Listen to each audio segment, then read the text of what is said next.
ദൈവനാമത്തിന് മഹത്വമുണ്ടാകട്ടെ. UK വേനൽക്കാല സമയ വ്യതിയാന മാസത്തിൻ്റെ പ്രാരംഭ ദിനങ്ങളിൽ ഇവിടെ അടുത്തുള്ള ഒരു ഉദ്യാനത്തിൽ ഒരു സൂര്യാസ്തമയത്തിന് സാക്ഷ്യം വഹിക്കുവാനായിട്ട് വന്നിരിക്കുകയാണ്. ഇവിടെ വന്നപ്പോൾ ഇതിനടുത്ത് കാനന സമാനമായിരിക്കുന്ന ഒരു ഭാഗം കാണുവാനിടയായി. അവിടെ നിരവധി മരങ്ങൾ ഉണ്ട്. ചിലത് ഉണങ്ങിയിരിക്കുന്നു, ചിലത് തളിർത്തിരിക്കുന്നു, ചിലത് പുഷ്പിച്ചിട്ടുണ്ട്. എന്നാൽ ചില മരങ്ങൾ ഉണങ്ങി നിൽക്കുകയാണ്, തൊട്ടുപുറകിലെ കാണുന്ന പോലെ. എന്നാൽ ചിലത് വെട്ടി മാറ്റപ്പെട്ടിട്ടുണ്ട്, മരക്കുറ്റിയായിട്ട് നിൽക്കുകയാണ്.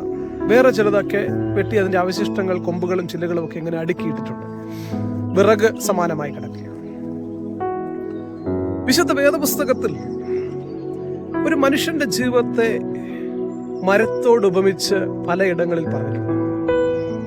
പ്രത്യേകിച്ച് നീതിമാന്മാരുടെ ജീവിതം ആറ്റരികത്ത് നട്ടിരിക്കുന്നതും തക്ക കാലത്ത് ഫലം കായ്ക്കുന്നതും ഇല വാടാത്തതുമായിരിക്കുന്ന വൃക്ഷം പോലെ എന്നുള്ള പരാമർശം വളരെ സുപരിചിതമായി എല്ലാവർക്കും തന്നെ അറിവുള്ളതാണ്. മറ്റൊരു പ്രധാന ഭാഗം പുതിയ നിയമത്തിൽ യേശു കർത്താവിന്റെ വീണ്ടും വരവിന് വേണ്ടി കാത്തിരിക്കുന്ന ആഗോള സഭ എന്നുള്ളത് ഒരു കെട്ടിയടയ്ക്കപ്പെട്ട തോട്ടമാണ്.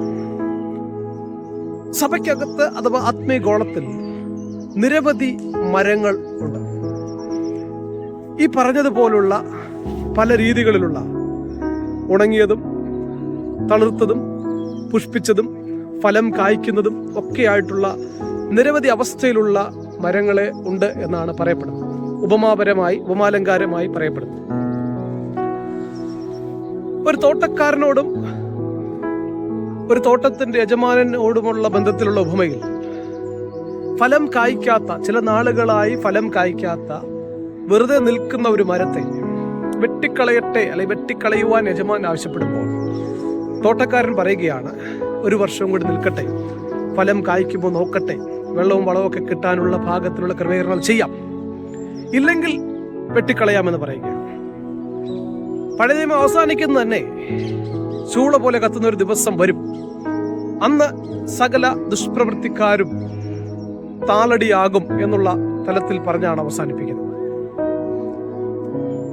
മറ്റൊരു ഭാഗത്ത് കാണുന്നത് നമുക്ക് തന്നെ ആത്മീകമായ വർധന വരുത്തുകയും സഭയ്ക്ക് ആത്മീക വർധന വരുത്തുകയും സർവോപരി ദൈവത്തിന്റെ പ്രവൃത്തികൾക്ക് വേണ്ടി പാത്രമാകാൻ ഉത്സാഹിക്കുകയും ചെയ്യുന്ന, വാഞ്ചിക്കുകയും ചെയ്യുന്നവരെ കുറിച്ച് പറഞ്ഞിരിക്കുന്നത് സൽഫലന്മാരാവുക, സൽഫലം കായ്ക്കുന്നവരാകുക എന്നാണ്.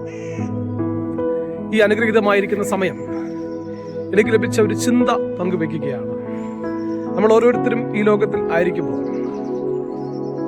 മനുഷ്യർക്ക്, ദൈവത്തിന്, സമൂഹത്തിന് പ്രയോജനകരമായിരിക്കുന്ന സൽഫലം കായ്ക്കുന്ന സൽഫലരാകുകയാണോ, അതോ ചില വൃക്ഷങ്ങൾ പോലെ ഒരു ഫലവുമില്ല, ഇലയുമില്ലാതെ, എത്ര ഈ പുറയിൽ കാണുന്നതൊക്കെ വളരെ വലിയൊരു വൃക്ഷമാണ്, പക്ഷേ ഒരു ഗുണവുമില്ല, ഒരു ഇല പോലും അതിലില്ല. എന്നാൽ മറ്റൊരു വൃക്ഷം കാണുവാൻ വളരെ ഭംഗിയുള്ളതാണ്, ഇലകളൊക്കെ ഇങ്ങനെ താഴെ വരെ തൂങ്ങി നിൽക്കുന്നതാണ്. ദൈവം നമ്മെ കുറിച്ച് ആഗ്രഹിക്കുന്നത്, ഓരോ മനുഷ്യരെ കുറിച്ച് മനുഷ്യരാഗ്രഹിക്കുന്നത്, സമൂഹം ആഗ്രഹിക്കുന്നത്, സമൂഹത്തിൽ മനുഷ്യർക്കും പ്രയോജനമുള്ള, ഗുണമുള്ള ജീവിതമായി തീരുക എന്നതാണ്. ഈ സമയം നമുക്ക് അങ്ങനെ ഒരു തലത്തിൽ ആയിരിക്കാൻ ദൈവം ഓരോരുത്തരെ ശക്തീകരിക്കുകയും സഹായിക്കുകയും ചെയ്യുമാറാകട്ടെ. ആമേൻ. Praise the Lord.